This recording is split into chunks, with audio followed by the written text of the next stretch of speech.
ብዙ ጊዜ የምንረሳው ትራንስፖርት ጉዳይ ነው።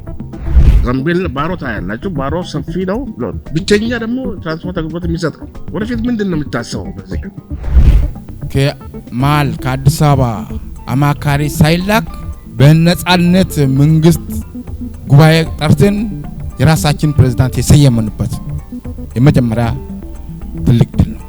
ሰው እኮ ሰርቶ ሀብት ካለው ግጭት አይፈልግም። ምክንያቱም የራሱን ንብረት ይወድማላ።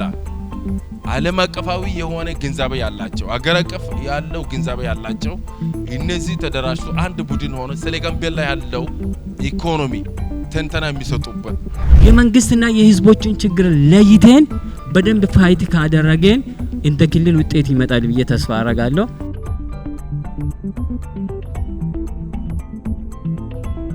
የጋምቤላ ክልል የለውጥ ብርሃን በሚል መሪ ቃል በጋምቤላ ህዝቦች ብሔራዊ ክልላዊ መንግስትና በኢትዮጵያ ፕሬስ ድርጅት ትብብር የተዘጋጀው የፓናል ውይይት ለመታደም እንኳን በደህና መጣችሁ። የዛሬው መድረክ በዋናነት በጋምቤላ ብሔራዊ ክልላዊ መንግስት የተሰሩ የብዝሃ ዘርፍ የኢኮኖሚ አገራዊ ስኬቶችን ለማስተዋወቅ የተዘጋጀ ነው። በዚህ መሰረት የፓናል ውይይታችን በጋምቤላ ክልል ከለውጡ ወዲህ የተሰሩ አንኳር ስራዎችና የተመዘገቡ ስኬቶችን ይዳስሳል። ክቡራትና ክቡራን፣ እንደምታውቁት የጋምቤላ ክልል እምቅ የተፈጥሮ ሀብት የታደለ ለቱሪዝምና ለኢንቨስትመንት ምቹ የሆነ ክልል ነው። ለም መሬት፣ ከፍተኛ የውሃ ሀብት፣ የማዕድን ክምችትና የቱሪዝም መስህብ የክልሉ መገለጫዎችና ጸጋዎች ናቸው። እነዚህ ጸጋዎች የክልሉን ብሎም የሀገራችን ኢኮኖሚያዊ እድገት ላይ ጉልህ አሻራ ማሳረፍ የሚችሉ ተደማሪ አቅሞች ናቸው። ከዚህ ቀጥሎ ወደ መክፈቻ ንግግር ነው የምናመራው። የፓናል ውይይቱን በንግግር የሚከፍቱልን የዕለቱ የክብር እንግዳ ምክትል ርዕሰ መስተዳድር ክቡር ዶክተር ጋትሉአክ ይሆናሉ። ክቡር ምክትል ፕሬዝዳንትን በአክብሮት ወደ መድረክ ጋብዛለሁ። እንግዶቻችንን ወደ አረንጓዴ ጋምቤላ እንኳን ደህና መጣችሁ እያልኩኝ የጋምቤላ ክልል በለውጥ ብርሃን በሚል መሪ ሀሳብ በክልሉ መንግስትና በኢትዮጵያ ፕሬስ ድርጅት ትብብር በተዘጋጀው ፓናል ውይይት መድረክ ላይ ተገኝቼ የመርሃ ግብሩ ማስጀመሪያ ንግግር ለማድረግ በመጋበዜ የተሰማኝ ደስታ በክልሉ መንግስትና በራሴ ስም ለመግለጽ እወዳለሁ። መንግስት ለዘርፈ ብዙ የኢኮኖሚ ሴክተር ትኩረት ሰጥቶ የሀገራችን ሁለንተናዊ እድገት ለማሳካት ነባራዊ ሁኔታዎች ከግምት ውስጥ በማስገባት ክልሎች ያላቸው ጸጋ እንዲጠቀሙ አቅጣጫዎች እያስቀመጠና አበርታች ስራዎች እያከናወነ እንደሚገኝ ይታወቃል። በክልሉ የሚገኘው የተፈጥሮ ሀብቶች መካከል የውሃ ሀብታችን አንዱና ዋነኛው ሲሆን ክልላችንን አቋርጦ የሚፈሱ እንደ ባሮ፣ አኮቦ፣ ጊሎና ካልወሮ ወንዞች በመኖራቸውና የውሃ ሀብቶቻችን በአግባቡ ተጠቅመን የግብርና ዘርፍ ምርትና ምርታማነት በማሳደግ የህዝባችን ተጠቃሚ ለማረጋገጥ የክልሉ መንግስት ከፍተኛ ጥረት እያደረገ እንዳለ ይታወቃል። ከዚህ ባሻገር በሀገር ውስጥ የውሃ ትራንስፖርት ታሪክ ብቸኛው ተጠቃሽ የባሮ ወንዝ በሀገራችን ለውሃ ትራንስፖርት ምቹ በመሆኑ በብቸኝነት የሚጠቀስ የውሃ ሀብታችንን ነው። ይህም ለውሃ ትራንስፖርት እና ለቱሪዝም መዳረሻ ተደማሪ አቅም የሚፈጥር ነው። ክቡራትና ክቡራን፣ የጋምቤላ ክልል በውስጡ የያዛቸው የተፈጥሮ ሀብት ክልሉ አልፎ በአጠቃላይ የሀገር ኢኮኖሚ ከፍተኛ አስተዋጽኦ የሚያበረክቱ ሲሆን በተለይም እንደ ወርቅ ያሉ ማዕድናት ክምችት የጋምቤላ ሌላኛው እምቅ አቅም ማሳያ ነው። ሌላው የጋምቤላ ክልል መግለጫው የጋምቤላ ብሔራዊ ፓርክ ሲሆን ፓርኩ በኢትዮጵያ ትልቁ ፓርክ ነው። በአካባቢው ጥበቃ እና በአካባቢው ምሳሌ የሚሆን ለቱሪዝም መዳረሻ የሚያገለግል የክልላችን ጸጋ ነው።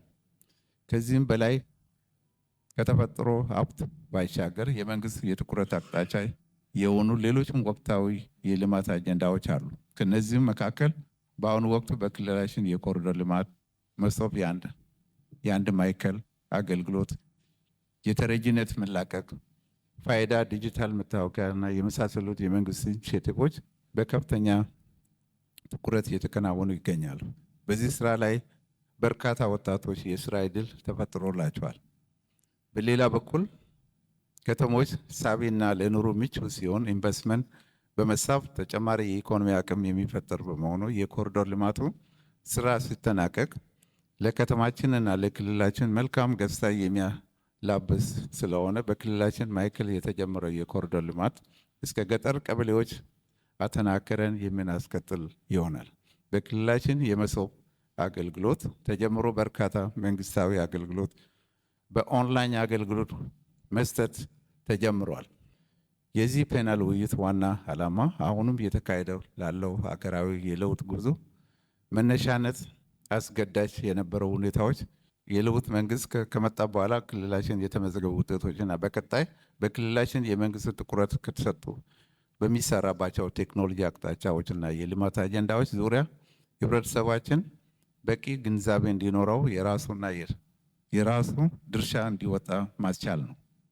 በመሆኑ የተለያዩ ህብረተሰብ ክፍሎች በመወከል በዚህ ፓናል ውይይት ላይ የተገኛችሁ ተሳታፊዎች ባሳለፍናቸው የስምን ለውጥ ዓመታት የታዩ መልካም ልምዶች ለማስከተል የነበሩ ክፍተቶች ለመለየትና ለማስተካከል እንዲሁም በሁለንተናዊ ብልጽግና ጉዞ የሚያረጋግጡብን ፈተናዎች ለይተን በጋራ ለማቋቋም የእናንተ ድርሻ እጅግ በጣም ከፍተኛ በመሆኑ በሚኖረን የውይይት ጊዜ ገንቢ ሀሳቦችና አስተያየቶች በመስጠት በንቃት እንድትሳተፉ በአክብሮት እጋብዛለሁ። እንዲሁም የፓናል ውይይቱ የተሳካ እንዲሆን እየተመኘው መድረኩ ከዚህ ሰዓት ጀምሮ በይፋ እየተከፈተ መሆኑ አብስራለሁ። አመሰግናለሁ። እንኳን ጥሪያችን አክብራችሁ ለዛሬው ፕሮግራማችን በሰላም አደረሰን።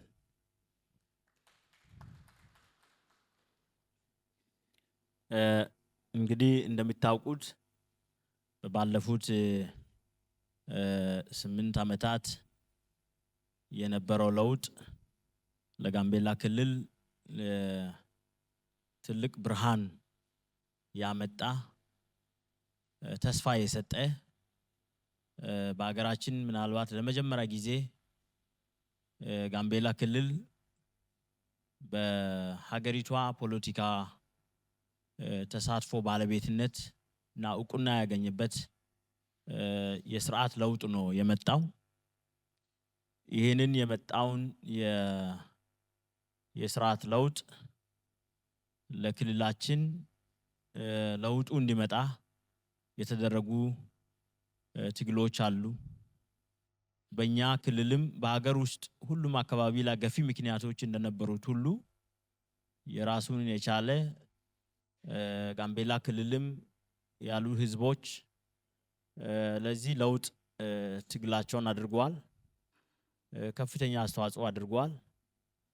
ስለዚህ በዚህኛው ፓናል ውይይት ላይ ለለውጡ ገፊ ምክንያቶች እኛ እንደ ጋምቤላ ክልል ምን ነበሩ የሚለውን በአቶ ሰናይ የሚቀርቡ ነው የሚሆነው። ስለዚህ በፓናል ውይይቱ ላይ መጀመሪያ እሳቸው እንዲያቀርቡ ጋብዛቸዋለሁ። ማቀርበው ሰነድ የለውጡ ገፊ ምክንያቶች ምንድናቸው? ፖለቲካሊ ማለት በፖለቲካ አንፃር መጀመሪያ ያው ለለውጥ መንግስት በተለይ ያድግ መቀየር ገፊ ምክንያት የነበሩ እንደ ጋምቤላ ብዙ ምክንያቶች አሉ። በዋናነት ግን 3 ነገሮች ማንሳት ፈልጋለሁ። አንደኛ በክልሉ የነበረው የዲሞክራሲ ምህዳር መጠበብ። ያድግ ከበራስ ሲመጣ ጋይንን የሚባል ፓርቲ ይዞ ነው የመጣ ጋምቤላ ላይ። በያድግ ኢቨን ከቻርተር ጀምሮ የምንከተለው የዲሞክራሲ ስርዓት መደበለ ፓርቲ ዲሞክራሲ ስርዓት ነው። ዜጎች የፈለጉ ድርጅት መስርቶ የፖለቲካ ፓርቲ መስርቶ መወዳደር ይችላሉ የሚል ሂሳቤ በቻርተር በህገ መንግስት ተካቷል። ያን መሰረት ተደርጎ በ1987 ያው ገና ህገ መንግስት የተጸደቀበት ጊዜ ስለነበረ ጋይንን ብቸኛ ተወዳዳሪ ሆኖ ቀረበ። ግን በውስጥ ግን መገፋፋቶች ስለነበሩ ጋይንን ውስጥ የነበሩ አመራሮች ስለተባረሩ በግል የመወዳደር እድል ተፈጠረላቸው። እነሱ ተወዳድሮ የእነሱ ደጋፊዎች አብዛኞቹ በኋላ ተቃዋሚ በሚል ፍረጃ እንዲሰደዱና እንዲታሰሩ ተደረጉ። ይሄ ለውጥ መምጣት አንደኛ ምክንያት ነው። ሁለተኛ ያው በዚህ አልበቃም። ከምርጫ በኋላ ያው በተደራጀ ሁኔታ ጋይዳፓ የሚባል ፓርቲ ተመስረተ፣ ጋይዲኮ ተመስረተ፣ ጋይዲ ተመስረተ። ምርጫ 92 እነዚህ ፓርቲዎች ህገ መንግስታዊ መብቶቻቸው ተጠቅመው ተወዳደሩ።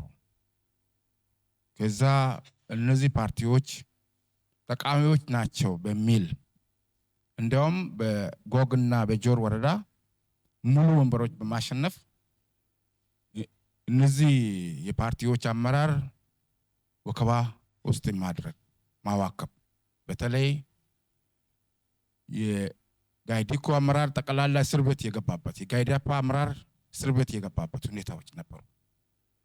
የቀሩ ግሚሾቹ ወደ ስደት እንዲሰደዱ የተደረገበት ሁኔታ በቅርብ ታሪካችን ተወስታ ነው። ሌላ መነሳት ያለበት ያው እንደ ሁለተኛ የለውጡ ገፊ ምክንያት የሚሆነው የቆዩ የህዝብ ጥያቄዎች አሉ የታፈኑ።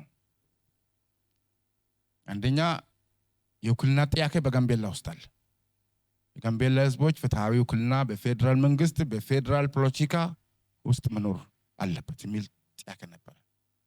ይህን ዋነኛ አይደለም። ዋነኛው አግላይነት ያደግ ሲከተል የነበረው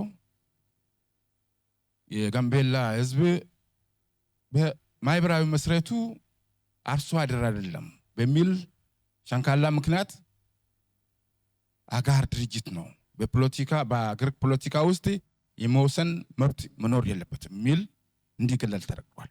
ይሄ በህዝቦች ውስጥ ጥያቄ አስነስቷል።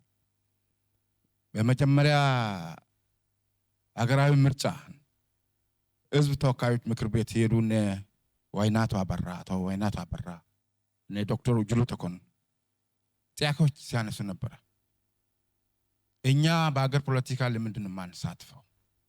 እኛ የኢህአዴግ አባል ድርጅት ለምን አንሆንም? ጋምቤላ የአርሶ አደር ክልል አይደለም። ኑዌር ንበል፣ አኝዋ ንበል፣ ማጃንግ ንበል፣ ኮሞ ኦፖ ጠቅላላ አርሶ አደሮች ናቸው። ስለዚህ በአገር ፖለቲካ ውስጥ መሳተፍ አለበት የሚል ጥያቄዎች ሲያነሱ ነበር። እኛ ትክክለኛ ውክልና ሚኒስተር ይገባናል የሚል ጥያቄዎች ነበሩ። እነዚህ ጥያቄዎች ታፍኖ ቆዩ፣ ምላሽ አልተሰጠም። ስለዚህ ኩርፊያ መጣ። ኢብን አንዳንድ የምክር ቤት አባላት የህዝብ ተወካዮች አገር ለቆ እስከሚሄድ ድረስ የተደረሰበት ሁኔታ ነበረ። ሌላ የሞግዚትነት አስተዳደር በጋምቤላ ክልል ውስጥ ነበር። አንዴ አጋር ድርጅት ነህ በአገር ፖለቲካ ውስጥ መወሰን አትችልም ይባላል። እንደገና እናንተ ራሳችሁ እኛ ህገ መንግስት የሰጠን የራስ ዕድል በራስ የመወሰን መብት በሚነፍቅ መንገድ አማካሪ ከኢህአዴግ ጽሕፈት ቤት ወደ ጋምቤላ ይላካል። የጋምቤላ ክልል መንግስት ፕሬዝዳንቶች ካቢኔዎች በፈለጉ መንገድ የማይወሰኑበት አማካሪ በሚሰጠው አቅጣጫ አማካሪ ከፈለገ ገምግሞ ፕሬዝዳንትን ያባረራል፣ ከወደደው ያስቀጥላል። ስለዚህ ይሄ ጥያቄ አስነስቷል። እስከ መቼ ነው የጋምቤላ ህዝቦች የራሳቸው ዕድል በራሳቸው የማይወስኑ ራሳቸው የማያስተዳድሩ የሚል ጥያቄ አስነስቶ የዚህ ለውጥ ገፊ ምክንያት ነው አድርጌ ወሰድኩኝ። ሌላ መውሰድ ያለብን እንደ ገፊ ምክንያት የሰብአዊ መብት ጥሰቶች በመንግስት ደረጃ የተፈጸሙ አሉ። በታሪክ ያው ብዙ ጊዜ እኛ ታሪክ ስለማንዘግብ ነው እንጂ ስለማንጽፍ ነው እንጂ እኔ ተማሪ ያለው 84 ዓመተ ምህረት ህወሓትና ጋይንን እዚህ ከተማ ላይ ተዋግቶ ብዙ ንጹሃን ኢትዮጵያውያን የተጨፋጨፉበት ወቅት አስታውሳለሁ። እዚህ 03 ቀበሌ ማለት ነው። ሁለተኛ ኢታንግ ላይ የደቡብ ሱዳን ፋክሽን የሆነ ኡኛን ችግር ፈጥሯል በሚል ከህወሓት ጋር ተጋጭቷል በሚል እዚህ አደባባይ ላይ በቀን ነሮች የተጨፋጨፈበት ጊዜ አስታውሳለሁ። ብዙ ከ30 በላይ በጅምላ የተገደሉበት ሁኔታዎች አስታውሳለሁ። በ1996 የተፈጠረው ታይሳስ ወር የተፈጠረው ከ500 ምክንያቱም ተከታታይ ግድያዎች ስለነበሩ ለ3 ለ4 ወራት የቆየ ግድያዎች ስለነበሩ ከ500 በላይ አኝዋኮች የተጨፋጨፈበት ማስታወስ ይቻላል። ያም ቁጣ አስቀጥሎ ግማሹ እንዲሰደድ የተደረገበት ሁኔታ፣ ግማሹ በብቀላ ሌላ ወንድም ኢትዮጵያዊ የገደለበት የጨፋጨፈበት ምክንያቱም ኢህአዴግ ከተንኮሎ የተነሳ ግጭቱ የደገኛና የአኝዋክ ነው ብሎ በሬዲዮ ስለተናገረ ወጣቶች በቃ ገዳያችን ደገኛ ነው በሚል ዲማ ላይ ሳይቀር ሌሎች ቦታዎች አብዛኛው ሰው የተጨፋጨፈበትና ሰው ከ1000 በላይ የሞተበት ሁኔታ ማስታወስ ይቻላል። ይህን ለዚህ ለውጥ መምጣት ገፊ ምክንያት ነው ብዬ ወስዳለሁ። ከጋምቤላ ክልል አንጻር የለውጡ መንግስት ያስመዘገባቸው ድሎች አሉ። አንደኛና ዋነኛው የፖለቲካ እስረኞችን መልቀቅ። በለውጥ መንግስት ከመምጣቱ በፊት በጸረ ሽብር አዋጅ በካሊቲ በዝዋይ እንደውም በጋምቤላ ክልል ማረሚያ ቤቶች የታገሩ ልጆች አሉ ከ120 በላይ። ለውጥ መንግስት እንደመጣ ከፍትህ ሚኒስቴር ጋር በመነጋገር ከፍትህ ቢሮ ጋር በመነጋገር እነዚህ የፖለቲካ እስረኞች እንደ ሌሎች ክልሎች እንደተደረገ እንዲለቀቁ ተደርጓል። እነዚህ ወንድሞቻችን አብዛኞቻቸው 25 እና የሞት ፍርደኞች ናቸው። ስለዚህ ይሄ ትልቅ ድል ነው አድርጌ የምወስደው። ሌላ ከዲሞክራሲ ምህዳር መስፋት የለውጥ መንግስት እንደመጣ በሀገር አቀፍ ደረጃ ጥሪ ተደረገ። ማንኛውም በፖለቲካ ምክንያት የተሰደደ ሰው ወደ ሀገር ቤት ተመልሶ በሰላማዊ መታገል ይችላል። የፈለገ ኑሮ መምረጥ ይችላል። ሰው ካሁን በኋላ የሞት የዕድሜ ልክ እስረኞች ጭምር ወደ ሀገር ቤት እንዲመለሱ ጥሪ ሲደረግ በጠቅላይ ሚኒስትራችን የጋምቤላ ክልል መንግስት አንደኛ ዩጋንዳ መሸጎ የነበረ ደቡብ ሱዳን መሸጎ የነበረ የጋይንን ታጣቂዎች አመራር ሰራዊት ጋምቤላ እዛ ሄዶ በማወያየት ጋምቤላ እንዲመለስ አደረገ። ሁለተኛ የተወሰደ እርምጃ ወደ ኤርትራ በማቅናት እዛ መሸጎ የነበረው በነጥ መንግስት ጥላሉ ብሎ ማለት ኢህአዴግ መጣል አለብኝ ብሎ ታጥቆ የነበረው ኃይል በማወያየት ወደ አገር ቤት በሰላማዊ መንገድ እንዲመለሱ ተደርጓል። ጋይንን ማለት ነው። በመቀጠል ከሸኔ ጋር አብሮ የነበሩ በተለይ የጋነክ ሰራዊት እዛ ጁባ አካባቢ ደቡብ ሱዳን አካባቢ ሄዶ በማነጋገር እንዲመለሱ ተደርጓል። ይህን የተደረገ ምክንያት የፖለቲካ ምህዳሩ እንዲሰፋ ነው። እነዚህ ሰዎች ከፈልጉ የስራ ዕድል ተፈጥሮላቸው ራሳቸው የሚለውጡበት ስራ ቢዝነስ ውስጥ እንዲገቡ የሚፈልጉ ከሆነ ደግሞ ያው ህጋዊ የፖለቲካ ድርጅትን ፍቃድ አውጥቶ በምርጫ ቦርድ በፖለቲካ ሰላማዊ ፖለቲካ እንቅስቃሴ እንዲጀምሩ ተደርጓል።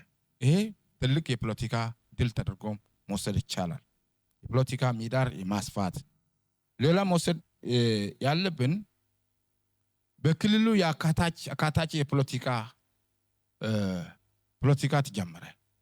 እንደ ሀገር ብልጽግና አካታች ፖለቲካ መለማመድ አለብን፣ መተግበር አለብን። መገፋፋት አላዋጣንም። ከዚህ በኋላ የምንገነባው ዴሞክራሲ የመግባባት ዴሞክራሲ መሆን አለበት የሚል ስለተጀመረ በክልሉ ተፎካካሪ ፓርቲዎች ተወዳድረው ባያሸነፉ እንኳን በመንግስት መዋቅር ውስጥ እንዲገቡ በተሿሚነት እንዲሾሙ ተደርጓል። በክልል ምክር ቤት በዞኖች ደረጃ እንዲሾሙ ተደርጓል። ይሄ ትልቅ የፖለቲካ ድል ነው። የማይረሳ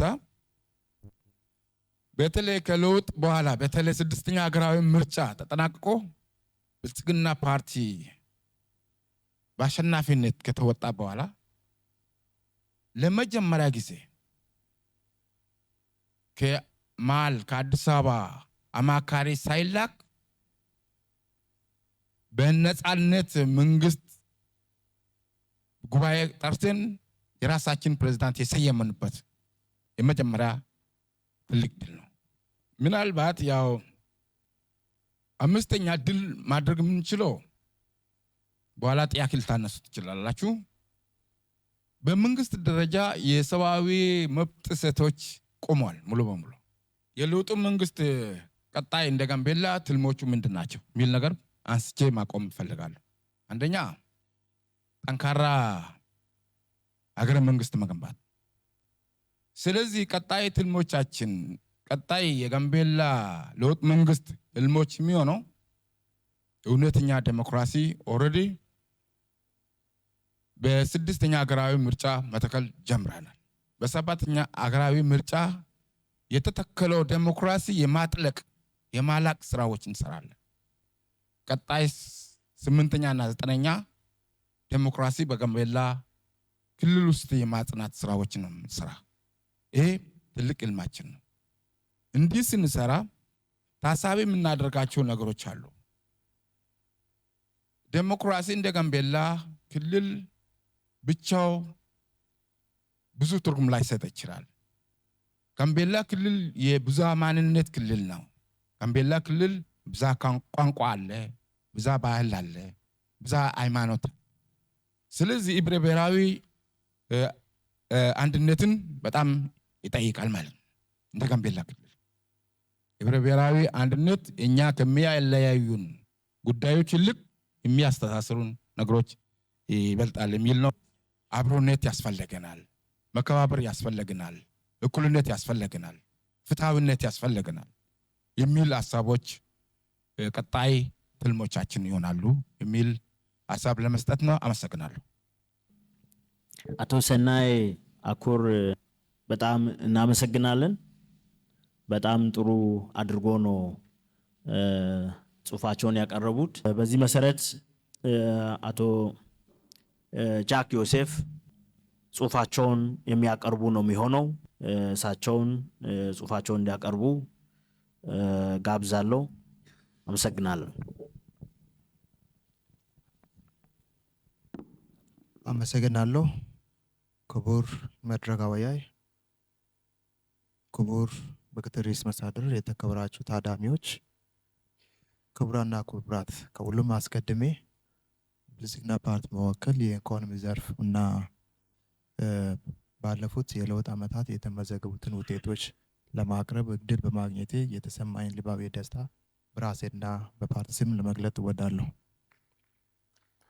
ከለውጡ በፊት የጋምቤላ ክልል ኢኮኖሚ በባህላዊ ግብርና፣ አሳ ማጥመጥና በከብት እርባታ ላይ የተመሰረተ ነበር። አብዛኞቹ ማህበረሰቦች ዘመናዊ ግብርና ቴክኖሎጂዎች፣ ገበያዎችን እና መሰረተ ልማቶችን የማግኘት ውስንነት በማግኘታቸው ከእጅ ወደ አፍ ግብርና ስራን ይራመዱ ነበር። ክልሉ በዝቅተኛ ኢንቨስትመንት፣ ወሰን የኢንዱስትሪ ልማት ስርዓትነትና በቂ የማህበራዊ አገልግሎት አለመሟላት የመሳሰሉ የኢኮኖሚያዊ ችግሮች አጋጥሞታል። ክልሉን የበለጸገች የተፈጥሮ ሀብት ያላት ክልል መሆኑን ለም መሬት ያለው ክልል እና ይህ ሀብት ቢኖረውም እንኳ ኢኮኖሚው በመሰረተ ልማት እጥረት፣ በዝቅተኛ ምርታማነት እና በመንግስትና በግል ዘርፉ ኢንቨስትመንት ውስንነት ምክንያት ኢኮኖሚ በአግባቡ አልተዳበረም። በዚህ ምክንያት ለውጥ ገፊ ምክንያት መሰረት ሆኗል። ነገር ግን ከለውጡ በኋላ ያሉትን ሀብቶች በአግባቡ ለመጠቀም እና የማህበረሰቡ ኑሮ ወደ ተሻለ ደረጃ ለማሻሻል ተደርጓል እና የሀገር በቀል ሪፎርም ፖሊሲ በመከተል የብዝሃ ዘርፍ አፕሮች መሰረት በማድረግ በግብርና፣ በማዕድን፣ በኢንዱስትሪ፣ በኢንቨስትመንት፣ በቱሪዝም እና በሌሎች ዘርፎች በርካታ ምርትና ምርታማነት ያሳደግበት ሁኔታም ነበር። ለአብነት በግብርና ዘርፍ ከለውጥ በፊት በመኸር እርሻ በአጠቃላይ ምርት ከሰጠው 70,000 ሄክታር መሬት ላይ 448 ኩንታል ነበር ሲሰበሰብ የነበረው። ነገር ግን ከለውጡ በኋላ በተለይ በ2016-17 ምርት ዘመን በመኸር እርሻ 168,000 ሄክታር የታረሰበት ሁኔታም ነበር እና በዚህ ሄክታር ውስጥ 4,854,610 ኩንታል ምርት መሰብሰብ ተችሏል። ይህ ሊሆን የቻለው በዘርፉ የማዘመን ስራ በተሰሩ ስራዎች በተለይም ትራክተሮች ከማቅረብ አኳያ ምርት የተሻሻለ ምርት ዘር ከማቅረብ አኳያ እና ለአርሶ አደሮች በቂ የግንዛቤ ማስጨበጫ ስራዎች በመስራቱ ነው እና በኢንቨስትመንት ዘርፍ ደግሞ በርካታ ስኬቶች የተመዘገቡበት ሁኔታም አለ። ለአብነት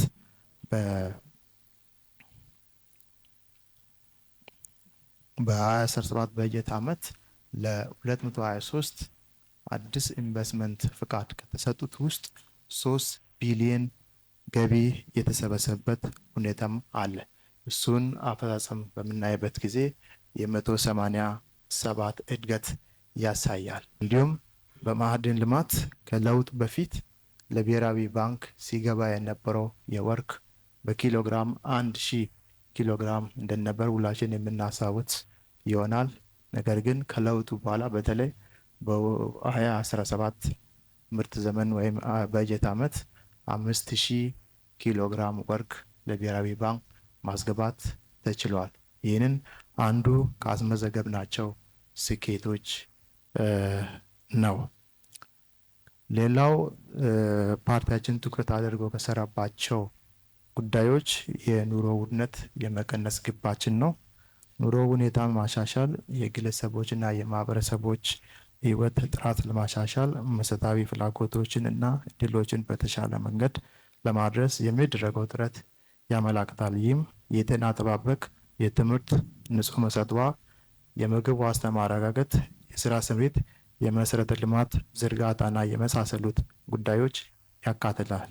ለአብነት ትኩረት አድርገን ከሰራንባቸው ፕሮግራሞች መካከል አንዱ የምግብ የበጓሮ፣ የሌማት ትሩፋት፣ ከተረጂነት መላቀቅ እና አዳዲስና ነባር የገበያ ማዕከሎች ግንባታ፣ እነዚህና የመሳሰሉ ኢኒሼቲቮች መሰረት ማድረግ እና በመተግበር የአቅርቦት ክፍተቶች ማረም ተችሏል። ከለውጥ በፊት ለኢትዮጵያ ምርት ገበያ ሲቀርብ የነበረው ምርቶች ሰሊጥ፣ ቡና፣ ለውጥ፣ ማሾ ነበሩ። ከለውጡ በኋላ ግን እነዚህ ምርቶች እንደተጠበቁ ሆኖ በቆሎና መሽላ ሳይቀር ለማዕከላዊ ገበያ ማቅረብ የተሻለ ሁኔታም አለ።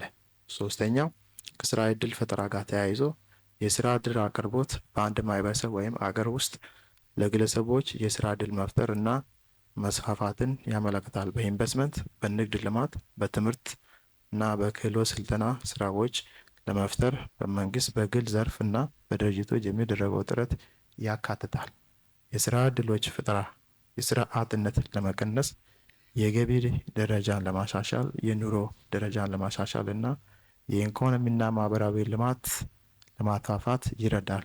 እንዲሁም ሰዎች በራሳቸው እንዲተማመኑና ለህብረተሰቡ አዎንታዊ አስተዋጽኦ እንዲያበረከቱ ያስችሏል። በዚህ መሰረት በብልጽግና ፓርቲ ክህሎት መር የስራ ዕድል ፈጠራ ስርዓት በመከተል ለወጣቶች እና ለሴቶች የፋይናንስ አቅርቦት ለማሻሻል እና የፋይናንስ ተደራሽነት ለማሳደግ በርካታ ወጣቶች እና ሴቶች የስራ እድል ያገኙበት ሁኔታም አለ። በሀገር ውስጥም በሀገር ውጭም በርካታ ስራ እድል ተፈጥሯል።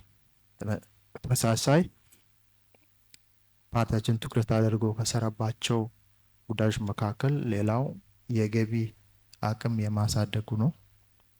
የገቢ ማሻሻያ የኢኮኖሚ እድገትና ዘላቂ ልማትን በማንኛውም መንግስት ድርጅት ወይም ንግድ ውስጥ ለማስተዋወቅ አስፈላጊ ነው።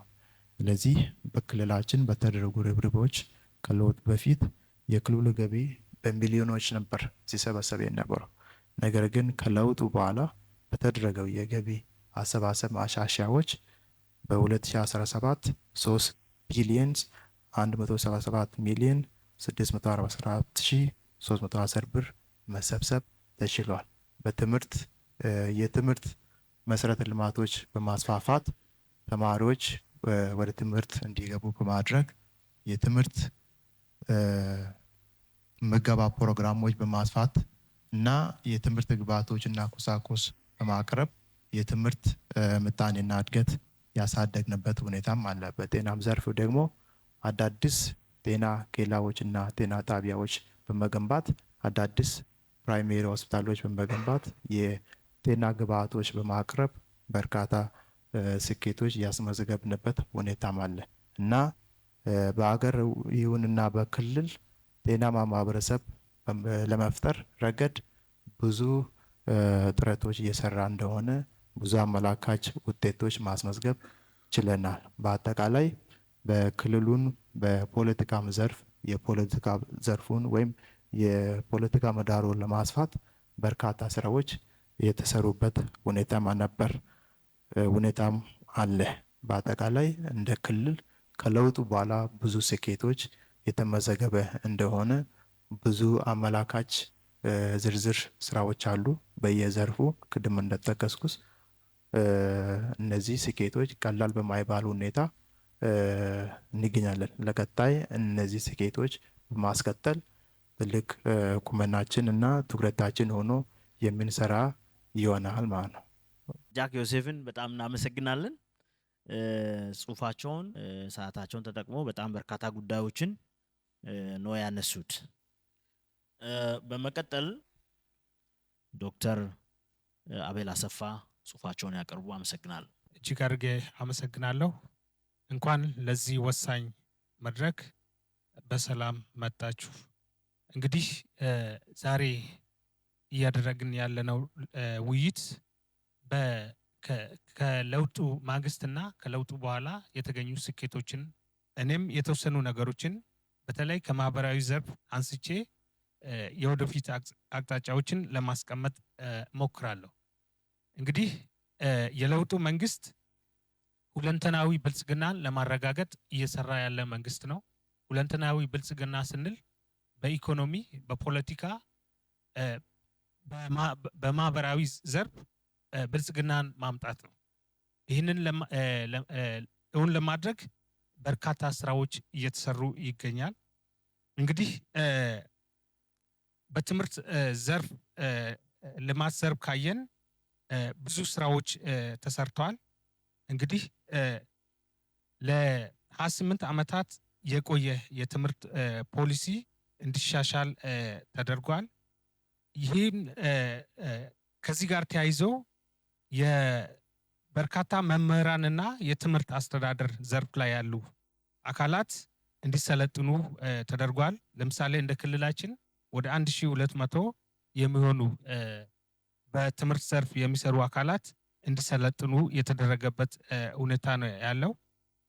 እንግዲህ መንግስት የትምህርቱ ሴክተር ለማሻሻል ብቻውን የመንግስት ጥረት በቂ አይደለም። የህዝቡ ተሳትፎ ሊታከልበት ይገባል። ስለዚህ በህዝብ ተሳትፎ የተሰሩ ስራዎች አሉ። እንደ ትምህርት ለትውልድ ንቅናቄ በርካታ ስራዎች የተሰሩበት ሁኔታ አለ።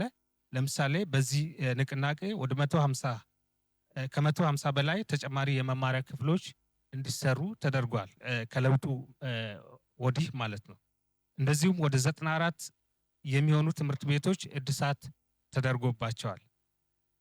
እንደ ክልላችን ለ26330 ተማሪዎች የትምህርት ቤት ምገባ ተጀምሯል። ይሄ የትምህርት ማቋረጥን እንዲቀንስና ተማሪዎች ትምህርት የመቀበል አቅማቸው እንዲጨምር ትልቅ አስተዋጽኦ አለው። የተማሪ መጽሐፍ ጥምርታን ስንመለከት በሁለተኛ ደረጃ የተማሪ መጽሐፍ ጥምርታ 1:2 ሲሆን በቅድመ አንደኛ እስከ 8ኛ ክፍል 1:6 ይገኛል። በቀጣይ ጊዜ ይህንን ወደ 1:1 ለማውረድ ጥረት እየተደረገ ይገኛል።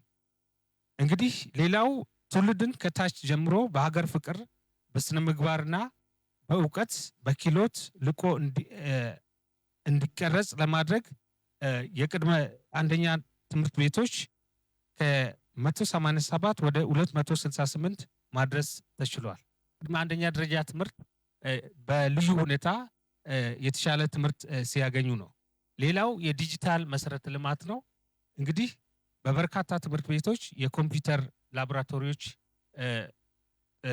ተደራጅተዋል። በዚሁም የፈተና እና ምዘና ስርዓት በዲጂታል የ12ኛ ክፍል ፈተና በከፊል በዲጂታል ስርዓት የሚሰጥበት ሁኔታ ተፈጥሯል። ይሄም ከለውጡ ማግስት የመጣ ትሩፋት ነው። ስለዚህ አሁንም ይሄ ተጠናክሮ የሚቀጥል ነው የሚሆነው። ትምህርት ተደራሽነትን ለማረጋገጥ ለገጠር ማህበረሰብ ልዩ ትኩረት ተሰጥቷል። ለአካል ጉዳተኞች እንደዚሁም ለሴት ተማሪዎች ልዩ ትኩረት ተሰጥቷል። አንድ የአይነ ስውራን ትምህርት ቤት እንደ ክልል ተገንብቷል። አሁን አዲስ በተቀረጸው የትምህርት ፖሊሲ የሀገር በቀል እውቀት ልዩ ትኩረት ተሰጥቶታል። ምክንያቱም ሀገራችን በሀገር በቀል እውቀት ሀብታም ሀገር ነች። ይህንን በስርዓተ ትምህርቱ መካተት ለሀገራችን ብልጽግና ትልቅ አስተዋጽኦ ያደርጋል። ባለፉት ዓመታት በጤናው ዘርፍ ውስጥ በርካታ ውጤቶች ተመዝግበዋል። እንግዲህ ዋነኞቹ እንደ ሀገር የዜጎች በህይወት የመኖር አማካይ እድሜ ከ65 ወደ 68 ዓመት አድጓል። ይሄ ትልቅ ስኬት ነው። ይሄ እንደ ሀገር ትልቅ ስኬት ነው። ይሄም የክልላችንም ስኬት ነው። ሌላው በጤናው ዘርፍ የተደረገው ማሻሻያ ለ31 ዓመታት የቆየው የጤና ፖሊሲ ተሻሽሏል። ስለዚህ ከዚህ በፊት የነበረው ፖሊሲ ትኩረት የሚያደርገው መከላከል ላይ ነው። አሁን የተቀረጸው የጤና ፖሊሲ መከላከልና አክሞ ማዳንን ጎን ለጎን በማስኬድ እኩል ቦታ ሰጥቷቸው ጎን ለጎን እያራመደ ይገኛል።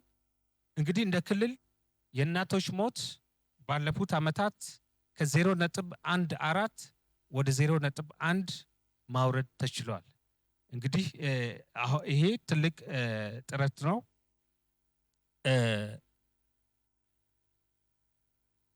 ለዚህ ስኬት ዋና ምክንያቶች አንደኛ የጤና ተቋማት ተደራሽነት።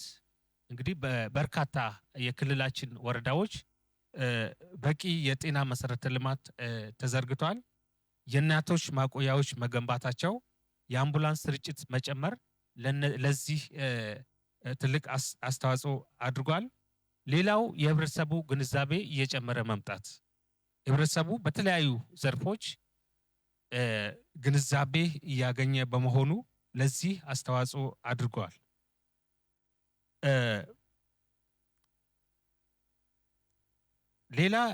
ሌላ እንግዲህ ትልቅ ኢኒሼቲቭ ጽዱ ኢትዮጵያ የሚል ኢኒሼቲቭ ነው። ይሄ እንግዲህ ይሄን ኢኒሼቲቭ በጣም ትልቅ ኢኒሼቲቭ ነው።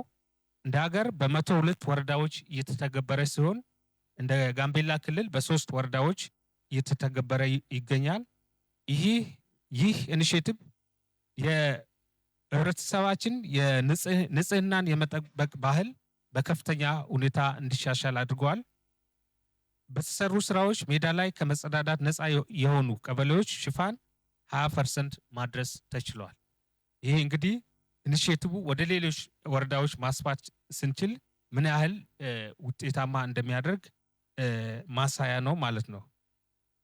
የጤና መሰረተ ልማት ቅድም እንደተባለው 1 ጤና ጣቢያ እና 4 ኮምፕሬሄንሲቭ ጤና ኬላዎች ተገንብቶ ለአገልግሎት የበቁ ሲሆን 3 ጤና ጣቢያ እና 3 ኮምፕሬሄንሲቭ ጤና ኬላዎች አሁን በመገንባት ላይ ይገኛሉ። እነዚህ እንግዲህ ሲጠናቀቁ ለህብረተሰባችን የሚሰጠው አገልግሎት የሚሻሻል ይሆናል።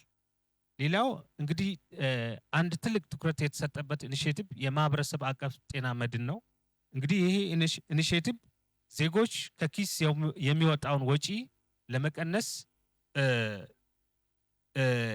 የተነደፈ ኢኒሼቲቭ ነው። ይሄ ኢኒሼቲቭ በክልላችን የተጠቃሚ ዜጎች ሽፋን ወደ 65% ማድረስ ተችሏል። የአጠቃላይ የክትባት ሽፋን ወደ 74.5% ደርሷል። ሙሉ ክትባት ያገኙ ማለት ነው። ተላላፊ በሽታዎች እንደ ቲቢ፣ ኤችአይቪ እና ወባ ልዩ ትኩረት ተሰጥቶ ሰፊ ስራዎች እየተሰሩ ይገኛሉ። ወባን ለመከላከል በርካታ ስራዎች ተሰርተዋል። የጸረ ወባ ትንኝ ኬሚካል ስርጭት ተደርጓል። የአጎበር ስርጭት እንደዚሁም በአብዛኛው ወረዳዎች የተደረገበት ሁኔታ ነው ያለው። ሌላው ከዚህ ጋር ተያይዞ ውል የተገባለት አሰራር በመዘርጋት የመድኃኒት አቅርቦት እንዲሻሻል ተደርጓል። እነዚህ ከመድኃኒት አቅርቦት ጋር የሚያያዙ ናቸው። ሌላው ስኬት ባለፉት 5 ዓመታት እንግዲህ እንደ ሀገር 3 የኦክሲጂን ፕላንት ነበረ የነበረው። እንደ ክልል ወደ አዲስ አበባ ተኪዶ ነበረ ኦክሲጂን የሚመጣው። ዘንድሮ ግን ባለፉት የለውጥ ዓመታት ግን በክልላችን አንድ የኦክሲጂን ፕላንት ተተክሎ ለክልሉ ብቻ ሳይሆን ከክልሉ ውጪ ላሉ አጎራባች ዞኖች አገልግሎት እየሰጠ ያለበት ሁኔታ ነው ያለው። እንግዲህ ሌላው ስኬት ባለፉት ዓመታት ሴቶችና ወጣቶች በሀገሪቱ የፖለቲካ ውሳኔ ሰጪነት፣ በህግ አውጪነት፣ በህግ ተርጓሚነትና በህግ አስፈጻሚነት ዘርፍ ያላቸው ውክልና ከፍ ብለዋል። እንደ ክልል ብናይ የክልሉ ከፍተኛ ስልጣን የተያዘው በሴቶች ነው። ይሄ ትልቅ ምርታ ነው። እንደ ክልል ብዙ ሴቶች በካቢኔ ደረጃ፣ በምክትል ደረጃ፣ በትላልቅ ኃላፊነቶች የሴቶች ተሳትፎ የጨመረበት ሁኔታ ነው ያለው። ይሄ ሊጠናከር የሚገባ ጉዳይ ነው። እንግዲህ በባህልና ቱሪዝም በኩል ስናይ ቱሪዝም ልዩ ትኩረት የተሰጠበትና እንደ አንዱ ትልቅ የኢኮኖሚ ፒላር የተወሰደ ሲሆን በዚህ ረገድ የጋምቤላ ብሔራዊ ፓርክ እየለማና በቅርቡ ለክልል ብቻ ሳይሆን ለአገር ትልቅ አስተዋጽኦ የሚያደርግ ነው። የተፈጥሮ ጸጋዎችን የምንከባከብ ትውልድ ስንፈጥር ብልጽግናችን እውን ይሆናል እና ይህን ካልኩኝ አመሰግናለሁ። መልካም ዶክተር አቤል አሰፋን ስላቀረቡት ጽሁፍ እናመሰግናለን። እናንተም አመስግኑልኝ። ምናልባት በእናንተ መካከል ሀሳብ ያለው ሰው ካለ ሀሳብ እንዲሰጡ አደርጋለሁ። 3 ደቂቃ ሰጥቼ በ3 ደቂቃ ውስጥ ያላችሁን ሀሳብ እንዲሰጡን እድል ለእናንተ ይሰጣሉ ማለት ነው። እሺ፣ ስሜ ኡዶ ለጓ ይባላለሁ። ያው ሀገር ሽማግሌ ነኝ። ለውጡ ገፊ ምክንያቶች ብለው ያቀረቡት ትክክል ነው ብዬ ወስዳለሁ። ዲሞክራሲ ምህዳር መጥበብ፣ ምርጫ 92 ጋር ተያያዙ ችግሮች፣ ፍትሃዊ ውክልና ፌዴራል ደረጃ ለመኖር እና ሰብአዊ መብቶች ጥሰቶች፣ በእርግጥ እነዚህ ለለውጡ ምክንያቶች መነሻዎች ናቸው። ግን መዘንጋት ደግሞ የሌለብን ፑሊንግ ፋክተሮች ወጣቶች እንቅስቃሴ መዘንጋት የለብንም። ወጣቶች በጅምላም ይሁን በደቦም ይሁን የሰሩት ስራ ቀላል አይደለም። ሪኮግናይዝ መደረግ አለበት ብዬ አስባለሁ። ሌላው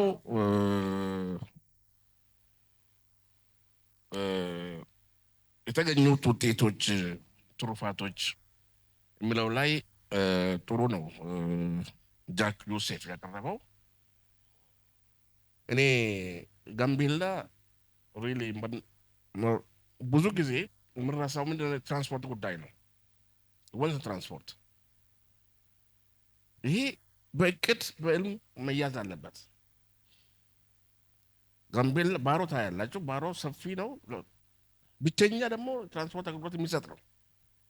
ወደፊት ምንድን ነው የምታስበው በዚህ? ሌላው ኮሪዶር ልማት ላይ ትኩረት እየሰራን ነው። ጥሩ ነው። ከፋይናንስ ችግር ይሁን አሮን ነው 4-7 የሚባል እቅድ አለ። 4 ሰዓት የሚሰራበት 7ቱን ቀናት የሚሰራበት ነው 4-7 የሚባለው ነገር ግን ብዙም ይገፋን አይደለም። ስቲል እዛ ማዶ ነው ያለው። እንዴት ወቅት ወደፊት እንዴት እያሰብን ያለው? ይሄ ብቻ አይደለም። ከተማውን ውብ ማራኪ ለማድረግ የኮሪዶር ልማቱ ብቻ አይደለም። የወንዝ ዳርቻ ልማቶች አሉ ገና የሚቀረን። ባሮ ወንዝ አለ ገና። ባሮ ወንዝን ዳርቻውን ማልማት አለብን። ጀጀቤ ወንዝ አለ። ጀወዝ ዳርቻ ማልማት አለብን። ይሄ ገና በእቅድ ተይዟል ወይ? ይህን ማየት ፈልጋለሁ። ታንክ ዩ። እኔ ቄስ ኝጎ ሞት እባላለሁ። ከሃይማኖት ተቋማት ጉባኤ ነው የመጣሁት። የተወሰኑ ከፕሬዝዳንት ከተደረገባቸው የተወሰኑ ጥያቄዎችና አስተያየቶች አሉኝ። ከነዚህ መካከል መጀመሪያ በተለይ ቅድም መጀመሪያ ላይ የቀረበው ፕሬዘንቴሽን ከነበራችሁ የፖለቲካ ትግል ነበረ በብዛት በተለይ ኤክስተርናልም ኢንተርናል የነበሩ ቻሌንጆች ነበሩ። እነዛ ነገሮች ለማስቀረት የራስ የሆነ የፖለቲካ ነፃነት ማይዳር ለማስኬድ የሄዳችሁበትን ትግል የሚያንጸባርቅ ፕሬዘንቴሽን ነበረ። በተለይ ከልማት ጋር ታይዞ የተነሱ ህዝቡ ወደ ስራ በኃይል እንዲገባ ራሱ መቀየር እንዲችል በራሱ ላይ ጨክኖ ወደ ስራ መግባት የሚችልበት ድፍረት እንዲኖር ከማድረግ አንጻር ምን እየተሰራበት ነው? የተሸጋገረ ነገር አለ፣ አስተሳሰብ አለ፣ ስራ አለ፣ ልምዶች አሉ። እነዚህ ነገሮች ደግሞ ህዝባችን ካሉበት አስተሳሰብ አሁን ወዳለው አዲስ አስተሳሰብ ለማሻገር ምን መስራት ይጠበቅብናል የሚል እንድታስብበት ነው። ምክንያቱም ህዝባችን ይሄ ድህነት ካልቀረ ድህነት በነገራችን ላይ ሰው ሽባ ማድረጉ ብቻ ሳይሆን ለብዙ ነገር ሰው ያጋልጣል። ሰው እኮ ሰርቶ ሀብት ካለው ግጭት አይፈልግም። ምክንያቱም የራሱን ንብረት ይወድማላ። ተምሮ ገንዘብ ካለው ልጆቹ በስነ ስርዓት ለማስተማር ብሎ ካሰበ ግጭት አይፈልግም። ምክንያቱም የልጆቹ ትምህርት ይቋረጥባቸዋል። ያለው ድህነት ከብዙ ነገር የተያዘ ስለሆነ ትልሙ እንዳለ ሆኖ ግን ወዴት ለማድረስ ነው የጋምቤላ ህዝብ ወዴት ለማድረስ ነው እየታሰበው ያለው? ኋላ ቀር የሆነ ቅድም ብያለሁ፣ ኋላ ቀር የሆነ አስተሳሰቦች አሉ። ደን በጣም ዳንጀሮች ናቸው። እነዚህ ኋላ ቀር ዳንጀሮች ደግሞ ክፍፍል ስለሚያመጣ ሰዎችን እንዳይቀራረብ ስለሚያደርግ ሌላና መጨረሻ ምናልባት ለወደፊት ለጋምቤላ ክልል ለውጥ ሊያመጡ የሚችሉ ነገሮች ከታሰቡበት ለምሳሌ ኢኮኖሚ እንደ ኢኮኖሚ ታሰቡበት ከሆነ በጋምቤላ ክልል ላይ በኢኮኖሚ የተመሩ ሰዎች አሉ ወይ?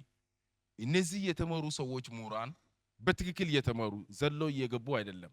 በትክክል የተመሩ አካዴሚካሊ እውቀት ያላቸው ዓለም አቀፋዊ የሆነ ግንዛቤ ያላቸው አገር አቀፍ ያለው ግንዛቤ ያላቸው እነዚህ ተደራጅቶ አንድ ቡድን ሆነ ስለ ጋምቤላ ያለው ኢኮኖሚ ተንተና የሚሰጡበት ውይይት የሚያደርጉበት ክሪቲሳይዝ የሚያደርጉበት ነፃ የሆነ መድረክ ኖሯቸው እርስ በርሳቸው ተነጋግረው ለመንግስት ደግሞ አቅጣጫ ማሳየት የሚችሉበት ይሄ ለአንድ ምሳሌ ነው።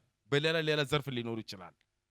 እንደዚህ አይነት ነገሮች ኖሮን ምሁራን በአንድ ቦታ ተደራጅቶ ተወያይቶ ተነጋግሮ አቅጣጫ ለመንግስት የሚያሳዩበት ሁኔታ ቢኖር ለወደፊት ያው ይሄ በመንግስት ተነሳሽነት ቢሆን የተሻለ ነው። ምክንያቱም ስራ የሚያቀለል ይመስለኛል።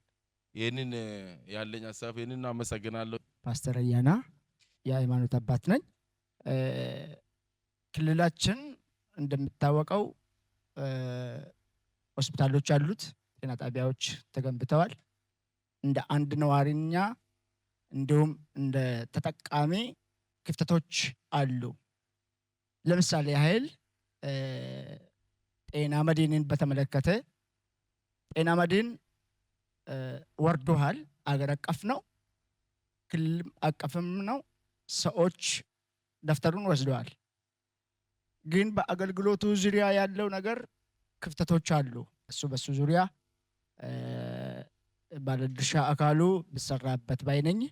ስለዚህ ማህበረሰብም መንግስትም በመንግስት ማህበረሰብም እንደ ማህበረሰብ ሃይማኖት አባትም እንደ ሃይማኖት አባት ትውልድን መቅረጽ ዙሪያ ትንሽ ክፍተት ስላለ ክፍተቱን ተጋግዘን ብንሰራና ክልላችን ወደ ተሻለ ብንወስደው ይሻላል ባይነኝ። አመሰግናለሁ።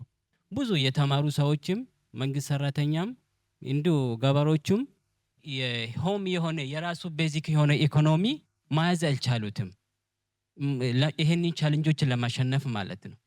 ስለዚህ እነሱ ያን ቻሌንጅ ለማሸነፍ ደግሞ ናቹራል ሪሶርሱን መጠቀም ነው ያለችን ትልቁ ኦፖርቹኒቲ ማለት ነው። እንደ ጋምቤላ በጣም ያየሁት ማለት ነው ባሮ ሪቨር ብቻው ይህንን ህዝብ ኢንተርናሽናሊ ማኖር ይችላል። ግን ምንድነው የስራ ባህሪ ወይ ካራክተሩ ወይ ፍላጎቱ ወይ ያለውን ሪሶርስ ማወቅ አልተቻለም። የመንግስትና የህዝቦችን ችግር ለይተን በደንብ ፋይት ካደረገን እንደ ክልል ውጤት ይመጣል ብዬ ተስፋ አረጋለሁ። አመሰግናለሁ። በጣም እናመሰግናለን። የተነሱ ነገሮች ላይ ብቻ ሪፍሌክት አድርጋችሁ ከዛ ወደ ማጠቃለያ እንሄዳለን ማለት ነው። አመሰግናለሁ። ቅድም ለለውጥ መምጣት ገፊ ምክንያቶች ብዬ ያስቀመጥኳቸው ነገሮች አንደኛ የዲሞክራሲ ምህዳር መጥበብ ያለው፣ ሁለተኛ የታፈኑ ጥያቄዎች በህዝብ ውስጥ በተለይ አግላይ ፖለቲካና